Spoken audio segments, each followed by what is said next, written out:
Welcome to Connection to the Cosmos with your host, me, Dr. Lisa Thompson, where I have out of this world conversations with extraordinary people. And today I am so excited to have Miss Becc Nelson on, best-selling author of the book, Cut the Shit. So we're going to be talking about that and so much more. But just a couple of quick announcements before I bring her on. So if you are watching this on YouTube, please be sure to subscribe to the channel so you can get all the new videos each week. And we would love your comments. If you're watching here on Facebook, again, love your comments. And if you're listening on a podcast, thank you so much and continue listening to all of my fabulous guests each week. Just another announcement, which is that I am still offering the 2023 Cosmic Message and Theme of the Year. So this is where I channel Arcturian Uluru and give you your message and your overall theme for the energy to work with for 2023. And you also get a galactic group for support that you can call in. And there is an added crystal alien skull that you can add onto that package as well. So readings will be delivered to your inbox by December 31st of 2022. So be sure to sign up for that. I will post the link in the notes here, but it's on my website, mysticmanta.com or drlisajthompson.com. And if you're visiting Hawaii, come on one of my Big Island UFO tours or come to one of my retreats. For women, I have my Sacred Soul Kona retreat in April, and I only have 4 spots left for that. And early bird pricing ends December 10th of this year. And next year, I'm going to be doing a galactic retreat, which is co-ed. I don't have the date set yet for that, but stay tuned. And if you're interested, please reach out. Okay, without further ado, I'm going to bring on Becc Nelson. Hello, Becc. Okay, and let me just share about you, and you can sit and bask in all the gloriousness of that which you are. So, Rebecca, aka Becc Nelson, has been in the business of assisting people in their pursuit of transformation since 1992. Becc's work focuses on those who are inspired to move to the next level of their lives, but find themselves repeating patterns of behavior that no longer serve them, keeping them stuck and feeling frustrated. Becc has a master's degree in marriage and family therapy and is a licensed chemical dependency professional and marriage and family therapist. She is also an ordained minister. She has worked in a variety of levels of treatment in the mental health and substance abuse fields, as well as spiritual coaching. Though her clients range from children to older adults, her special passion lies in helping individuals and couples function at their highest level in their relationship and as co-parents. In 2010, Becc and her husband, Ed, opened their own healing and transformational business, Hope Counseling and Mediation Center, Inc., where they offer individual and couples therapy, divorce mediation, and spiritual coaching. Becc uses an approach to therapy and transformation she calls the loving authority, combining systemic approaches to identifying and solving dysfunctional patterns. This approach allows Becc to assertively approach transformation with the direct energy needed to inspire both motivation and changes in attitudes and behavior her clients want and need, but have become too overwhelmed and exhausted to manage alone. Becc is available for spiritual coaching for individuals and couples, psychic and mediumistic readings. We're going to get into that for sure. Various metaphysical and spiritual classes and angel readings. She's also available for speaking engagements and performing weddings and celebrations of life. And you're based in Rhode Island, correct? Okay, for those who want that ceremony kind of aspect or want to come see you in person. So welcome, Becc. Thank you so much for being here with me. Whew, thanks for having me. I was like, wow, I gave her the long version. That just was a mouthful. You did. There's a lot there, but I think it really gives a beautiful representation of how you can help people. And what's super interesting is most people don't think of therapists as being like, oh, psychic or a medium or a spiritual counselor in a way. And so we're going to talk about that in a moment. But the first question I do want to ask you, because I'm super curious and I'm sure my audience is, Like, how did you grow up? What kind of household, spiritual, religious, something else to get you into this work that you're doing? I think the way that I grew up did have a lot to do with the work that I do now, but not in a way that people would think, right? Okay. A lot of us tend to have a traumatic past, but Mm. and so I definitely did. I grew up with an alcoholic, abusive father, and so a lot of people don't know this, but there's actually usually two different types of alcoholic homes. You either have an alcoholic home where everybody kind of ignores the alcoholic and then, just like, oh, there he goes again. And he's kind of the outcast, or she's kind of the outcast of the group, or the Mhm. where the alcoholic sort of really dictates the energy of the home and everybody's really afraid of them and, kowtows around them and all that kind of stuff. And we had the latter. So my father really ruled the house in his anger and stuff, really ruled the house. Everybody was afraid of him. He passed away last year. So there's definitely been a lot of learnings around that. And you learn when you come into this type of work that it's almost, you have to go through some of those types of processes. I shouldn't say you have to, but it's helpful to go through those kinds of processes and learn how do I do that? And how do I teach other people to do that so you can empower other people instead of having them be seen as a victim? And obviously there was a lot of my life where I felt like I was a victim. We were not particularly religious, although there were pockets of time that we tried various religions, but nothing really intense. My parents grew up devoutly Catholic, went to Catholic school their whole lives. And so we were calling that recovering Catholics. Yeah. Um, so they did not continue the religion with us. They didn't have us go through the whole thing, although we were baptized. And then my grandmother was very into Baptist church, so we did that for a little like pockets of time, but nothing really stuck. And certainly we never talked about ghosts, or there was no discussions around anything like that.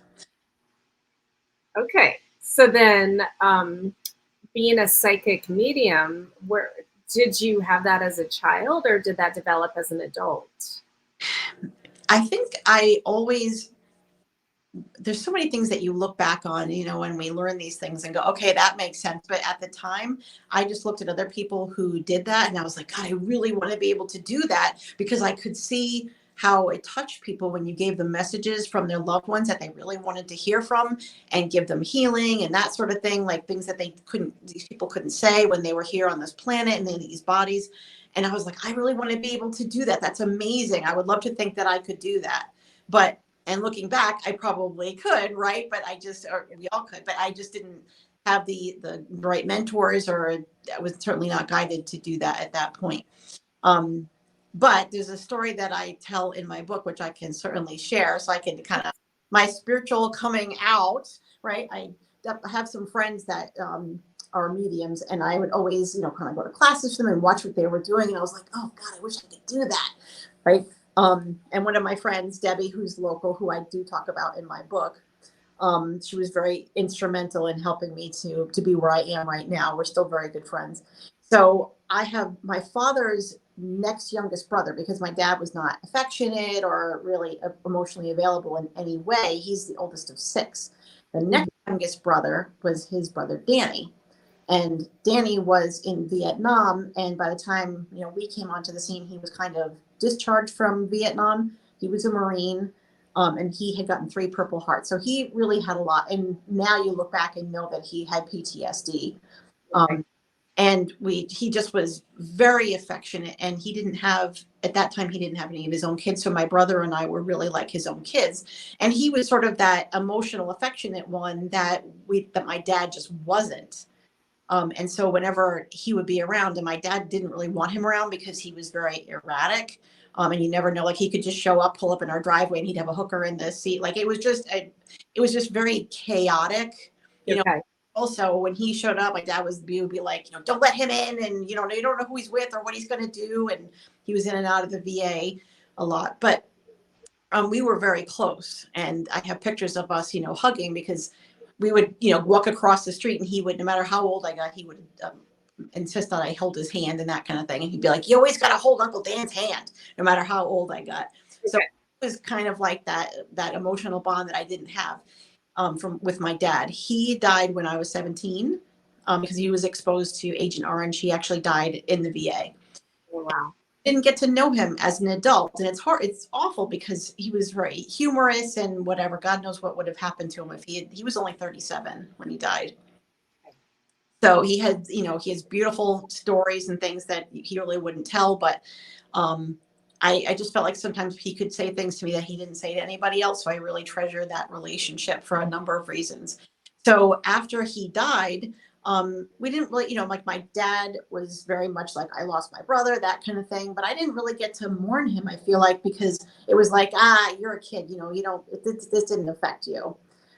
So for a number of years, like after I grew up, and we never had a relationship, obviously, with me as an adult, there were times where I was in my counseling sessions, and I just remember that feeling like he was in the room. See, he just came in when I said that. He's like, he's funny. So I would just feel like for some reason that his energy was in the room, and I didn't know anything about energy then. And so you kind of go, that's crazy. That didn't really happen. But there was this, I remember one significant event when I was working with a couple, and the male of the couple started talking about his time in Vietnam, and he was a Marine. And I was like, okay, like it was just, part of, I was taking some notes and doing an assessment.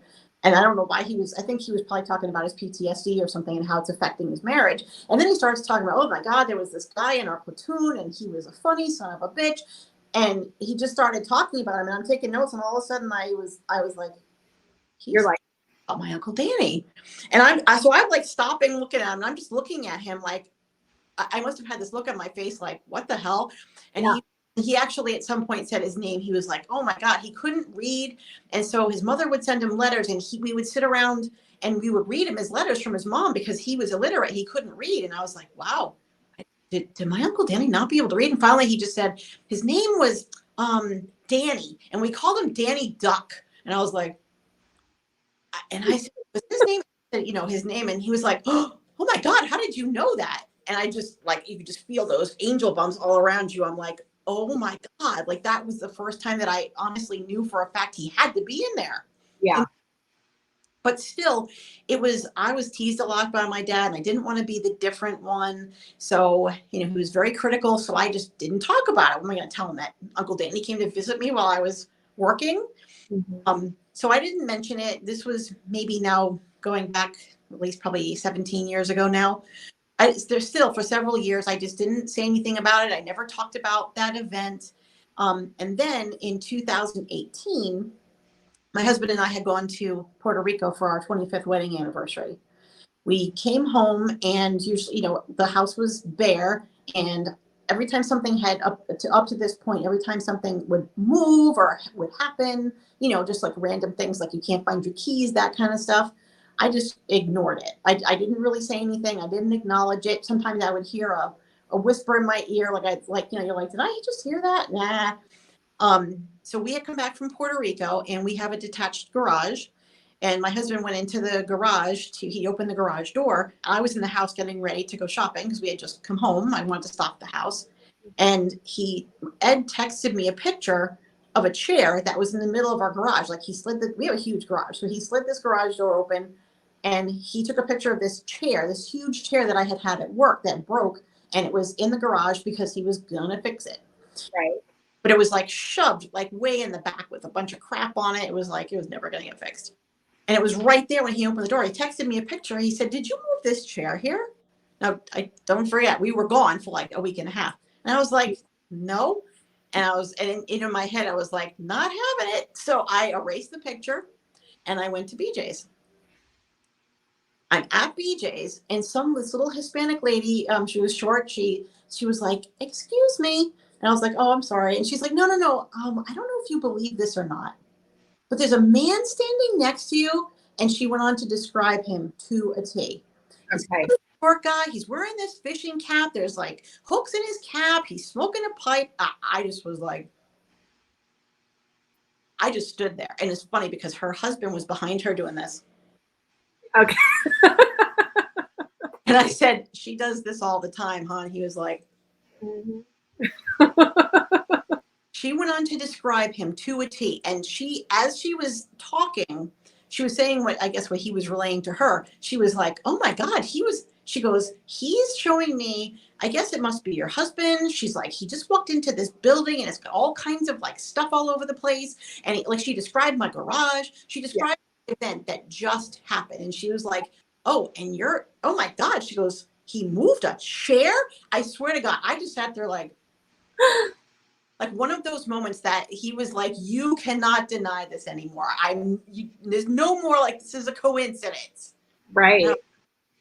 Holy shit, what just happened? And I didn't really say anything because I didn't want to lead her on, but I have never seen this woman before in my life. Mm-hmm. Right. And I usually go to one BJ's. This is a completely different BJ's than I normally go to. Right. So you look back and it's all, fell into place, of course, the way it was supposed to.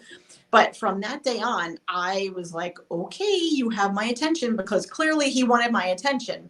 Right. He had a bunch of things he wanted me to say to my dad. And I'm like, Dad, but I felt like a responsibility at that point to like deliver some of these messages. Like there was a picture he wanted out. He wanted to know where his purple hearts were, why they were in boxes. He wanted my dad to know. It was a bunch of stuff he wanted my dad to know. Okay. But from that moment on, it was very clear that I was the one who was supposed to transmit these messages. And I'm just actually thinking about this now. I gave those healing messages to my own dad, right? When I'm sitting here saying I wanted to be that person, and I'm like, no, I'm just thinking about it. I'm like, I was able to give those messages to my father, which were very healing for him.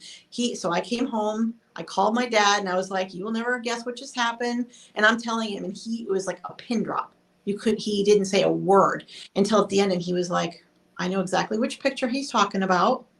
And yes, that did happen the day he died. And I was concerned. Like, I was like, whew, okay, that was, but I never came out while he was alive. I never came out as a medium to him. Okay.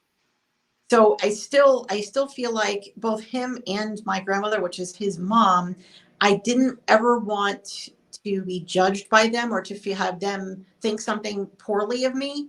And be it was very easy in my family to get on the shit list. So I didn't want to be on that list. So I didn't really talk about it until he died. I just kind of kept it to myself because this has been developing over the past couple of years. Mm-hmm. Very interesting that, that's something that I personally have been working on for several years, of like learning how to let other people think of me as none of my business, including my own family. And and I've gotten to a really, I think, healthy point in that. But maybe as a therapist, she might be like, well, maybe that's too extreme. I don't know. Is there too extreme when it comes to that? The answer to everything is there's balance, right? You can be on a extreme of either things, and an extreme on either, and any situation is probably not as healthy as trying to find some balance in between. Yeah. Okay. Right? Okay. So now, so it's only in the last year then that you've really come out or said, I am a psychic medium. Yeah. Even when you say it, I'm like, oh, really? Well, you wrote it in your bio, so it's real. I did. I know. I can't escape that, right? You gotta own it. I did put it in my bio, and I do, offer the services, but really for that, I don't highlight that service because I'm still a part of me that's like, I don't know, they're going to come in for like, they're going to pay me, and I'm going to be like, well, maybe you should talk to somebody about that. And so, actually, so that is a curious question. So because you are a legit trained therapist, right? And you have a very successful like therapy practice that's I'm sure it has to be within certain parameters to keep your license and all that, or are you able to go out of the box a little in your sessions? Well, we are encouraged to talk about people's sense of spirituality because they have found that it's important for people to have that as a part of their overall general well-being and health. So to a certain extent, yes, but I've really had to come out to my practice too, which I don't really do a lot either, because it's not how they know me. It's not how we're set up. We have a traditional looking mental health kind of place. So I've, had to also try to bring that in other ways too. I'm still working on it, honestly. Okay. Yeah. Well, and I love that you're in the middle of it or in the process of it. So it shows people, okay, yes, there's new stuff that always comes up in our lives. And how do we navigate that? So I'm curious. So Ed, your husband Ed, so how is he with this whole psychic medium thing? He loves it. When Yeah. I do a lot of, groups and that sort of thing with other mediums, with a couple different mentors over the past few years. And every time I get off of a call, he'll be like, what happened? And did you read for somebody? And what did they say? And what happened? So he's really into it. Okay. Does he have any of those abilities developed himself? So he has never taken anything formally, but Okay. because I know so many people and I'm in so many groups, there's people that are always looking for people to practice with. So he did have a session with somebody, and it was really an interesting experience. He said that the guy said to him, his name's Kino, the guy said to him, I want to do something with you that I've never done before. I want to, just kind of bear with me. And he said the guy started like doing almost like an Indian type of chant. Okay. And he said, I felt myself following along. Like it was some chant that was not in English. And he said, and I found myself, chanting along. He said, I had no idea what the hell I was saying. And I had no idea what the hell he was saying, but we were both saying it. And then afterwards we were both like, what the hell was that? And then he has not done another practice thing since then. Okay. Funny, right? Yeah. Or Okay. weird. No. Well, so I'm curious because it is a newer thing that you're accepting or really developing in your life. So far, is it just like past loved ones that are coming for people, or are other entities like angels or galactic beings or other different energies coming in? Well, honestly, the galactic beings is something newer to me. So if that's who they are, then I'm not, I probably have just seen them as angels. But again, you look back and there are definitely some things that I have said to clients that probably were like a clair cognizance thing, that something that just pops in your head and I say it in the middle of a therapy session and they'll be like, how did you know that? And to me at the time I was like, well, because I'm a trained therapist and I know what to look for. But now looking back, it's things that have popped into my head. So I've sort of always been using that intuitive gift and didn't really realize I was doing that. Right. Me, spiritual coaching or spiritual mentorship and mental health counseling are not different. To me, I don't see them as two, because I've always used those same skills and gifts in my therapy and just didn't realize that that's what I was doing. Okay. Okay. So I have so many questions. I don't even know where to begin because, okay, so as a marriage counselor, energetically, it must be really interesting when you have couples in your office. I personally have been to couples therapy or marriage therapy with husband number two, and we went twice. And it was an interesting experience. I can say it did not help us keep the relationship together because we really were not meant to energetically be together. We were meant to have our son, but he couldn't accept me for who I am, and all of this spiritual stuff. He still can't accept it, and he tries to convince our son that I'm like crazy. And so, but fortunately, my son knows otherwise. Yeah, right. And anyway, so I'm just curious a little bit about that and the dynamics that you see, and energetically. Like I know, I guess from my understanding and experiences, I know that we choose people in our lives to fulfill contracts and to learn lessons, gain the wisdom. And some people are there for a season, and some people are there like for our whole lives. So I'm just curious how that works into your therapy. Well, I would refer to that as a soul contract, right? So I'm trying to figure out when they come in, Yeah. is it a soul contract for life in this lifetime, or is there a certain lesson that they both needed to learn? And it's really when people both come in together and they kind of, you can tell whether one of them really wants to make it work and is there to try to save the marriage, and the other one's almost there to just to be able to say, we tried everything, or sometimes deliver that other person, like, here, I'm here so that I can tell you in front of, like, so that you can say we're probably not going to work out, and you can tell him instead of me telling him, or her instead of me telling her. I can tell when that's the case. Or if there's just something like they really are meant to be together because they're almost like they're fighting for their relationship together, and you can really energetically tell the difference. Like they work out, but they just need to get over this particular piece.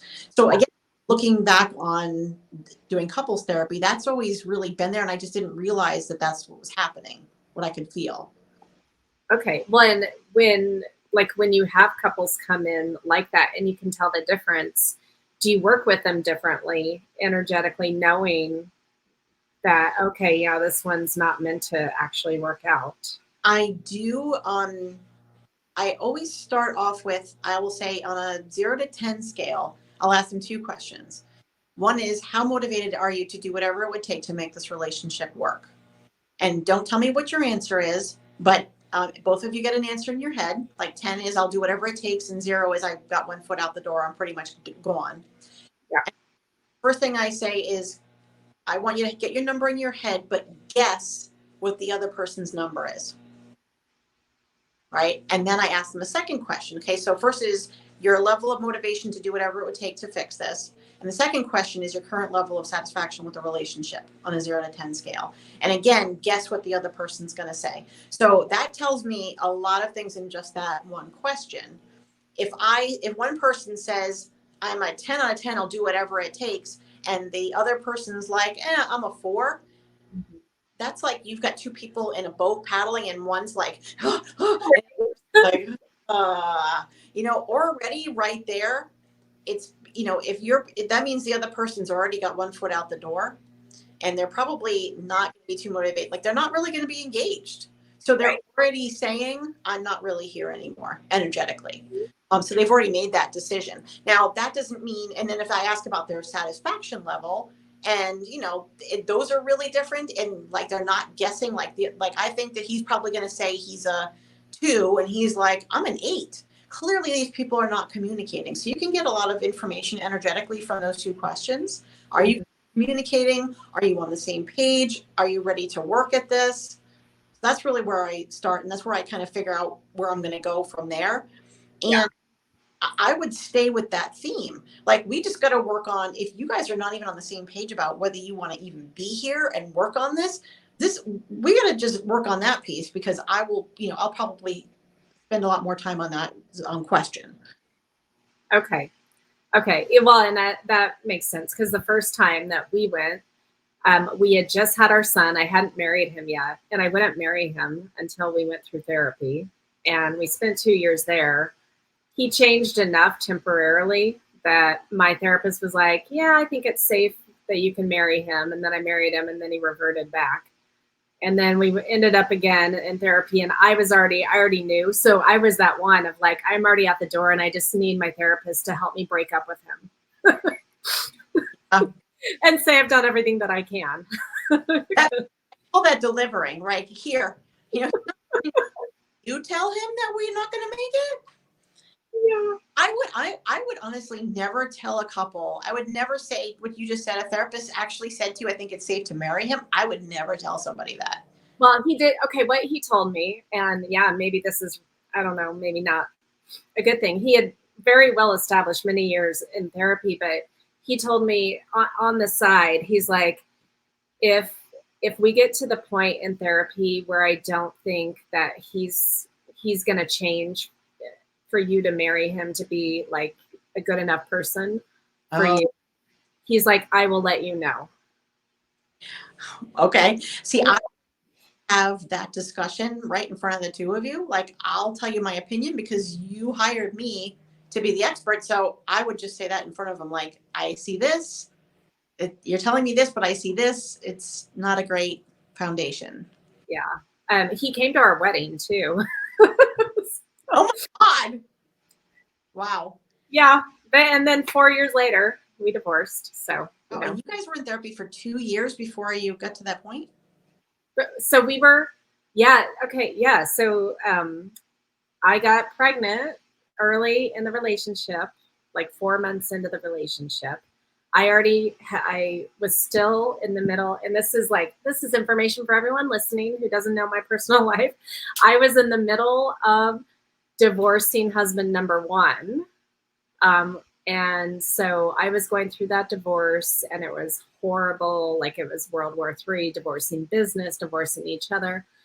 And I ended up meeting number two, and he had just gone through his divorce, but our exes were very kind of similar personalities, similar people. So we bonded over that, over, Okay.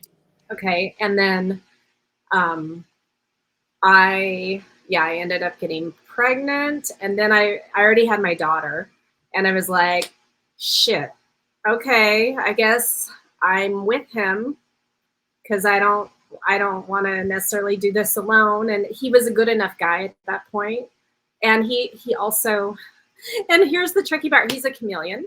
So in his human design, he has an undefined self center. So he becomes whoever he is with. And so when we met, he knew I was highly spiritual. He knew I had been part of the Ramtha school, all of that. And he had opinions, but he was like, he presented himself like, oh, I'm open. I do yoga, I meditate. No, he didn't, but he said he did. And he was trying to mold himself to fit who I was. And then, but that's not who he really was. And so it was only after I got pregnant that he changed tune. And then it was not okay for me to be spiritual. It was not okay for me to talk about extraterrestrials or Bigfoot or ghosts or anything that he could not physically see, touch, feel. And then it became an argument every single time anything like that would come up. Wow. And he wanted to control what I talked to the kids about in terms of spirituality. And he still wants to control that with my son. Wow. How old is your son now? 14. He's very wise, my son. Wow. So, yeah. The time for you at 8 o'clock tonight.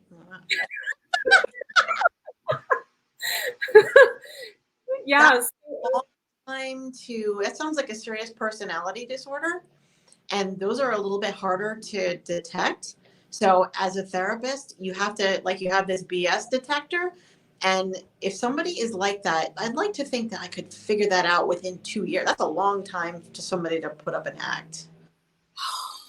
Oh my God. And then I married him. And then it was still like like that. And then at some point, I like for myself, I'm like, I am miserable. I know I kept getting sick. And I'm like, I am creating sickness because I am so unhappy in this relationship. And I finally, like, I was listening to my sacral inner authority and my human design. I just learned about that right before we broke up. And I'm like, I'm getting a yes, I have to leave. I have to leave. And I don't know what. I had the kids, I had my business, but I was willing to basically give him everything, give him the house, not take retirement, not take anything except for my business Just to and my get, car, just to get out. yeah. Yeah. It's Yep. different when you have kids, what we would do to protect ourselves. We're like, oh, I'm fine. But then you add kids onto it. It's a different dimension of responsibility and, decisions. Yeah. Yeah. So, and that's number two is like a really good relationship compared to number one. So we haven't even talked about that, which, I don't want to spend the whole show talking about my ex-husbands because there's way more interesting stuff to talk about, but I'm sure there's a lot that you could have fun psychoanalyzing. And so and because you work with people with anxiety and PTSD and other things like that, we're dealing with some of that in our family from number one. So, Ugh. yeah. But again, soul contracts. And, just like I believe I chose my parents, and I now understand better why I chose them, even though it was challenging. And I've gotten through that, and I can fully see what, like, my part in choosing them and their part in being the kind of parents they were. So I have no ill will, but my kids are now getting to experience like, oh, why did I choose my parents? And this situation of divorce, and like there's all this stuff. And I have different clients coming to me that are contemplating divorce. I'm like, well, but my kids, and in some cases it's better for the kids if the parents divorce rather than being in an angry, unhappy household. For sure. My experience. So if you can touch on that right now, I would love you to share any advice you can have for people listening. Well, so people do still say a lot. We stay together for the kids, and honestly, the research shows that most kids are actually do more poorly if they're if they stay in a household where the parents don't get along. Um, and then, people will say, well, we don't fight in front of them. Kids are little barometers. They're not stupid. They're still in a place where they're way more intuitive than we give them credit for. They know there's something going on, even if you don't fight in front of them. So Right. they know that what the dynamics are of the house and who's in charge, and we don't spend time with this one and whatever. They know exactly what's going on, even if they can't voice, I know what's happening. They can tell energetically it's not like their friend's place. Yeah. Their relationships, parents relationships. So the research does show that yes, kids do have some type of a reaction, and they will probably react to a change and the change of the structure of the house and that sort of thing for a good probably 2 years, right? Mhm. If they're resilient, they will bounce back. And most kids don't go into this complete downward spiral because, again, energetically, they see that their parents are happier when they're not together. And they ultimately want that. Yeah. So staying together for the sake of their parents is usually not the best way to go if the relationships are unhealthy. Even if your kids don't fight, see you fight and realize that you're not together and that sort of thing. But there will be an adjustment because obviously that things happen, and maybe you'll see their grades might go down, or they are isolating more, or that kind of thing, or are they just being teenagers? It's so there will be an adjustment, but overall, it's usually better for people if their parents are in a better place, then the kids are going to be in a better place. Yeah. Well, and that's one thing with my son, because he was in kindergarten when I finally left his dad, and it was really hard for him for a few years, Sure. and it still is hard now because I live here in Hawaii and he's still in Washington with his dad because dad wouldn't let him come yet here, and there are reasons, different things about that. But my son, the more that he gets to know his dad and sees his dad in that full parenting role, since my son was living with me primarily, I was school mom, like school week mom, and doing all that. And now I'm more of the mentor friend mom, since I don't have to be disciplinarian. So I get to hear everything. He tells me everything, calls me all the time. We have a better relationship, actually. But he sees his dad for who he is, and he's just like, he understands why I could not be with his dad, especially with our different spiritual beliefs. Like, he fully gets it, which is really nice.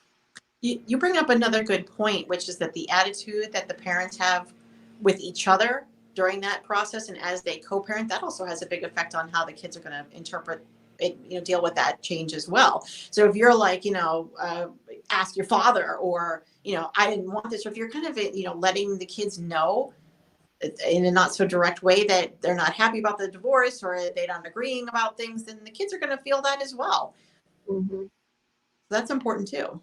Yeah, for sure. So, okay, well, enough about my marriages. Well, although what I can say is that, and um, after leaving that relationship, then I did really deep dive healing in myself, because as I write about in my book, Sacred Soul Love, I'm like, I was the common denominator in these relationships. So I did take my responsibility of like, what am I doing energetically, frequency wise, to pull these relationships in? And so what I discovered was, okay, my self-worth is very minimal. My self-love, very minimal. And so how do I regain that? How do I rediscover that? And I had a coach at the time, thank goodness. I've always had a coach. I'm someone who needs mentors, coaches, things like that. But he helped me to really get back to myself and rediscover, like, outside of being a mom, outside of being a wife, like, who is Lisa? What is she really like? Who, like, at the core? And that's when I was able to, like, really dive deep back into my spirituality that I had given up for number two because he was so anti it. It would cause arguments all the time. And so when I did that, then I met Skip. And now, we've been together 7 years. And I mean, it's funny because a few weeks ago, he's like, I feel like I'm still getting to know you. And I'm like, yeah, me too. I feel like I'm still getting to know myself. Because things have changed in 7 years. Like, he knew I believed in extraterrestrials and had experiences, but he didn't know I was going to be a full-on, like, galactic ambassador and channeler and teach about it. He didn't know we were going to move to Hawaii either. So. Sounds like what I've read, though, in your book, that he was a great sport about it. Yes. Oh, yeah. No. Well, and Hawaii was a great thing. And that is one thing, whether he fully believes everything that I do or not. That's what, yeah. He fully supports everything that I do. Like, so say that again? It pays your mortgage. So yeah. How much do you believe in it now? Right. Exactly. Exactly. But you bring up a good point, right? So that's why that's what the basis of my book, Cut the Shit, is. Yeah. People get into these relationships that look the same, even though the face changes, it's the same relationship. And until they're able to look at the common denominator and say, what am I doing to bring these people to me? And until they fix that, it's going to keep repeating itself. So this book is about cut the shit, cut whatever it is that you're doing, figure out what that pattern is and why you keep attracting this. And then you're going to repair your life. Yeah. When I got to read your book and I resonated with so much of it. As I'm reading, I'm like, yep. And the way that you write, I love your style of writing because you are very direct. And, there's no bullshit there. You're just like, here's how it is.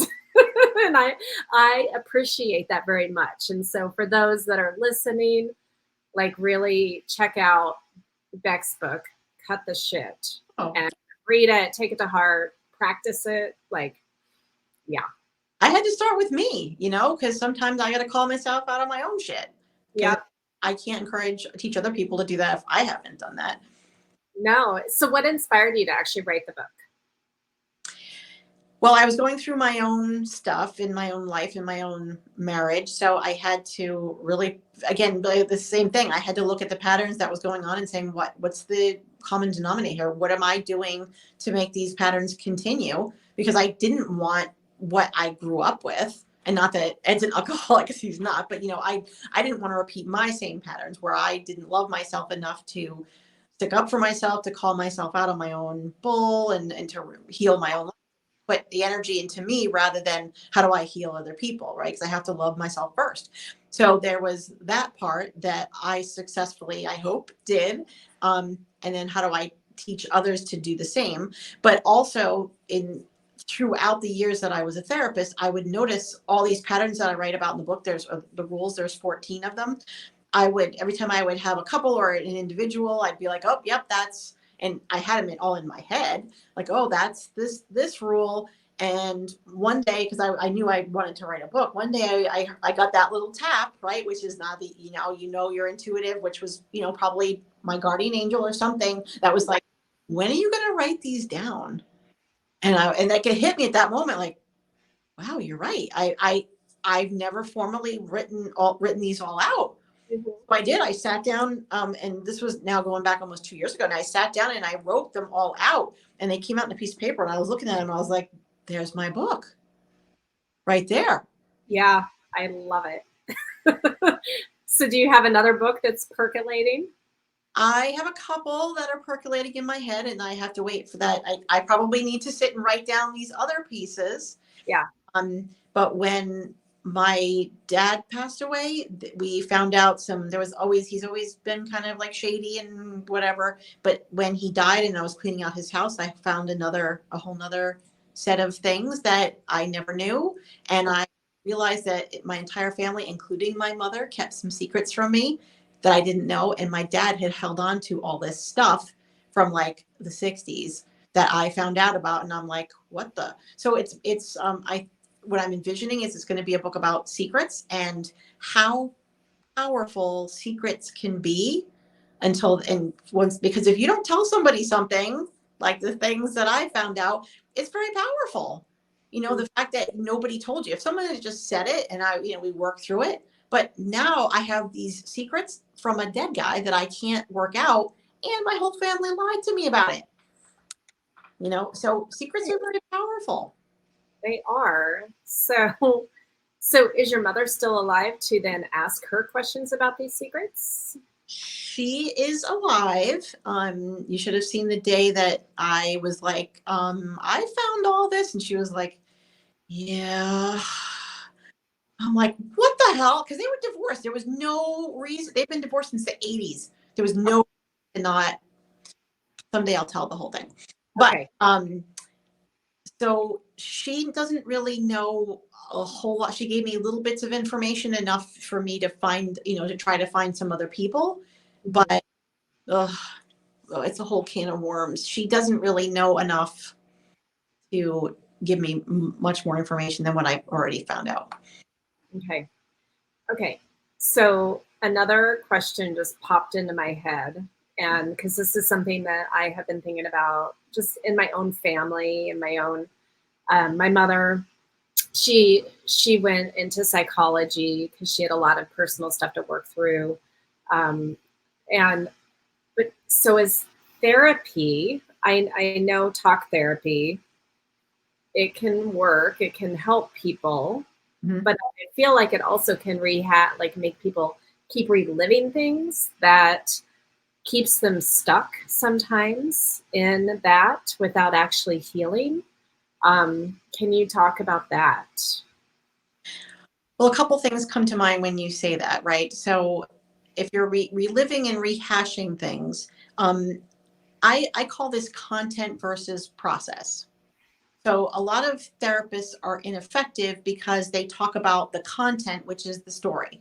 Mm-hmm. So they come in and they tell the same story and they, whatever. And they just keep, reliving the events of the week, or they say what happened, but they don't really talk about, well, what's the bigger picture? What do you have to learn from that? What are the bigger patterns? That kind of thing. That's the process. So the content is the information that you would take to figure out what the bigger picture is, and the process, or to process all of that. It used to be an older theory that you needed to remember those things and actively go through those memories in order to be able to heal. And now newer research is showing that that's not necessarily true, and in fact can be somewhat damaging. Mm-hmm. And so that's why I like the spiritual aspect of it, because we're focusing more on what is your life lesson, how do you learn that successfully, and then how do you find forgiveness and reframe that into an opportunity to learn rather than continuing to go over the same stuff.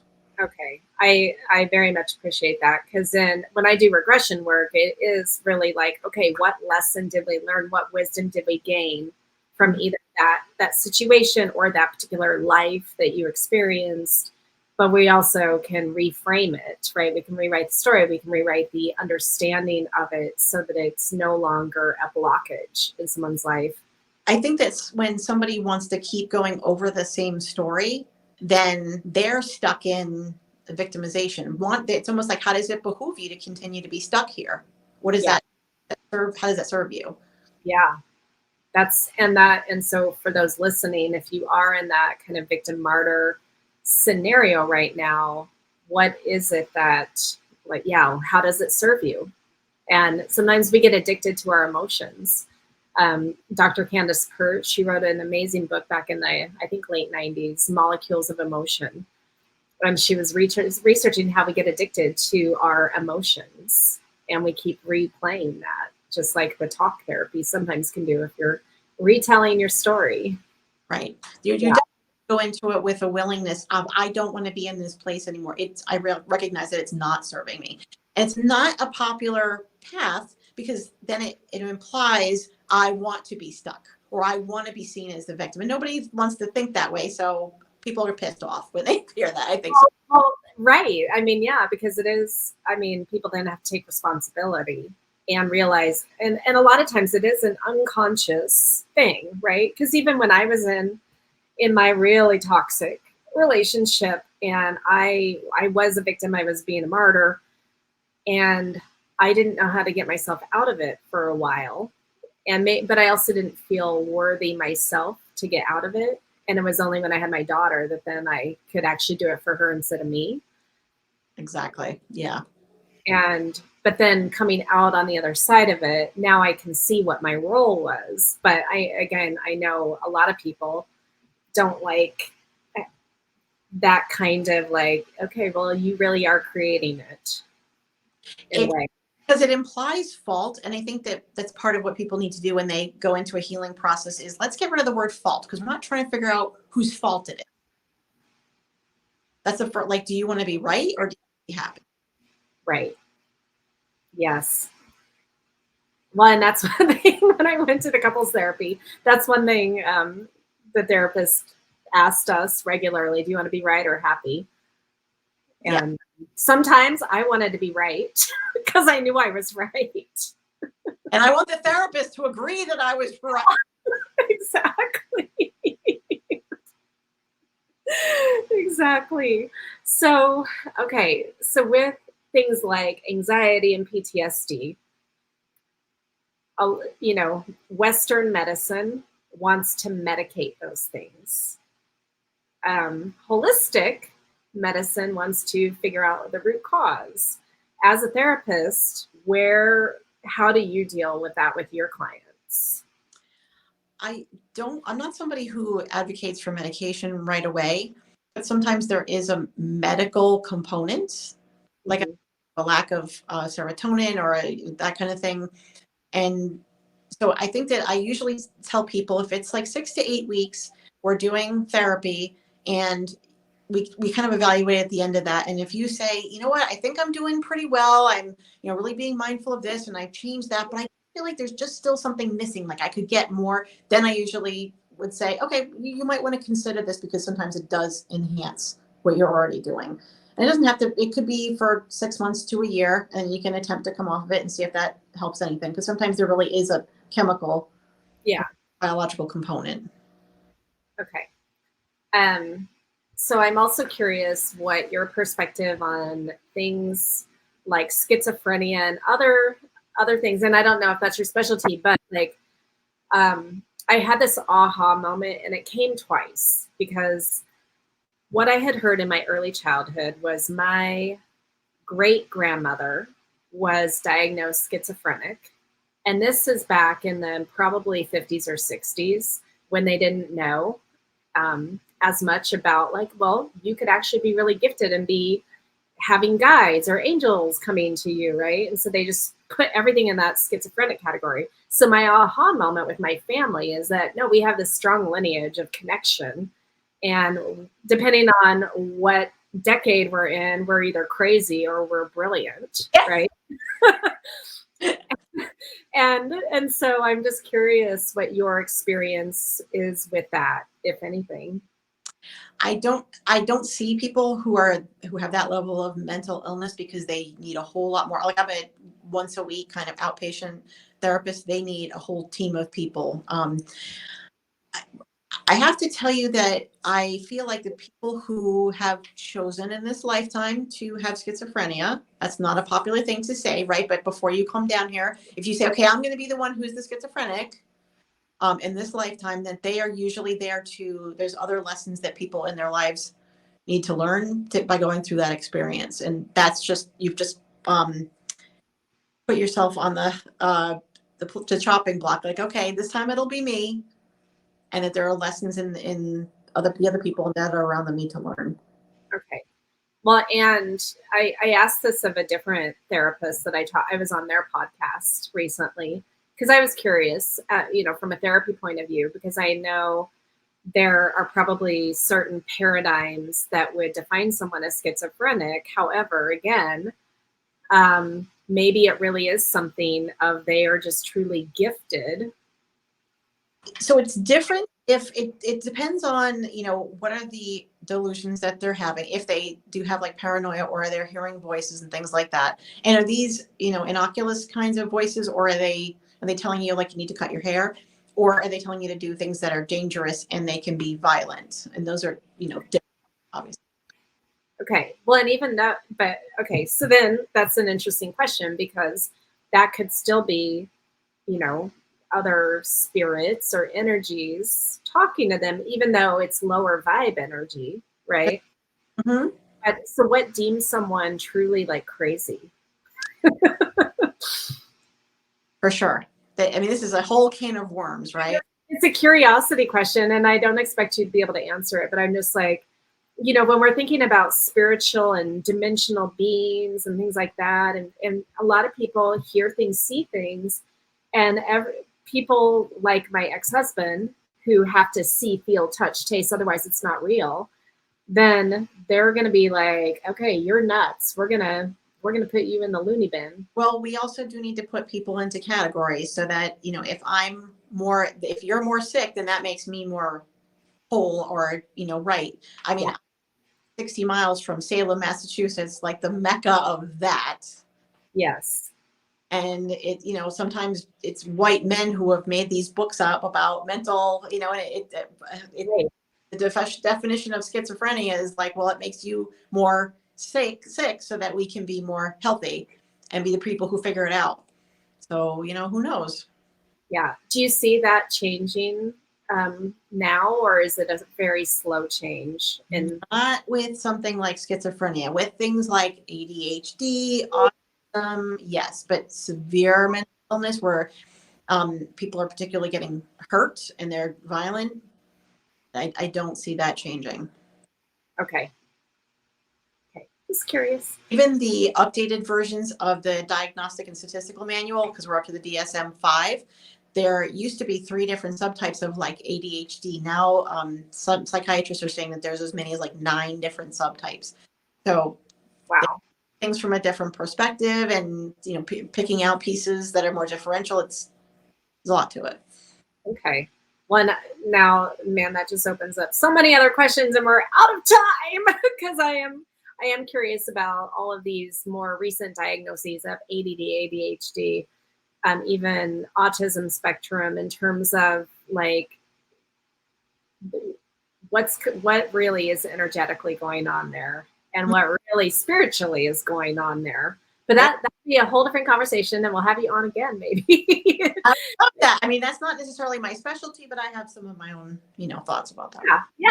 And it's definitely not my specialty, but I think it's just interesting conversation to think of it from a spiritual, energetic perspective, more so even just a medical diagnosis. And we need to drug all these people, or like they're not okay. Yeah, because we say white man says so. Exactly.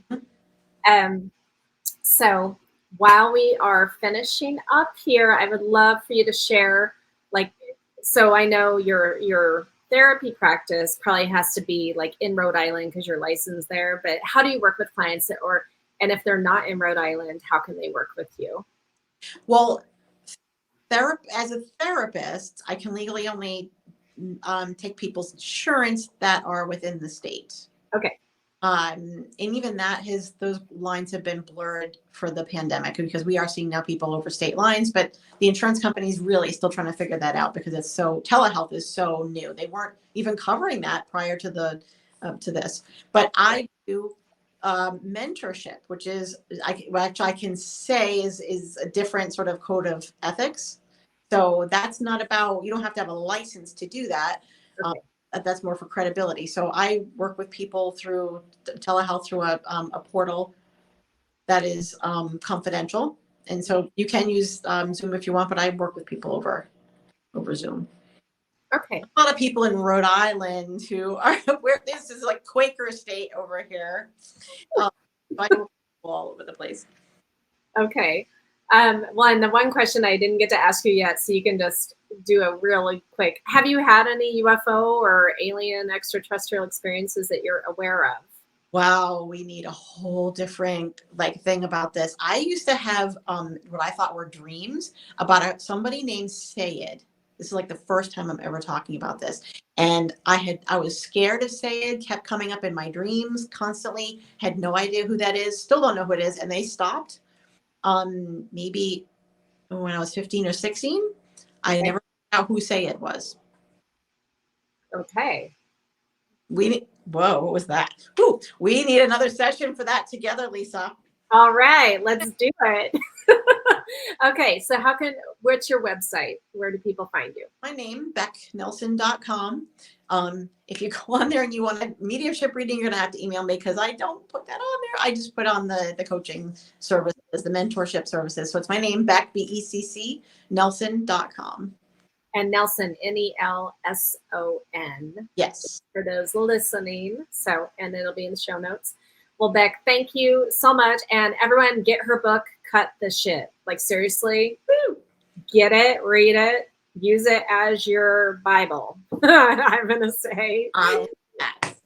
your 14 rule Bible. Okay. Well, anyway, thank you, thank you, thank you. I've so enjoyed having you here. And to everyone listening or watching, thank you for your time. And I'll see you next time.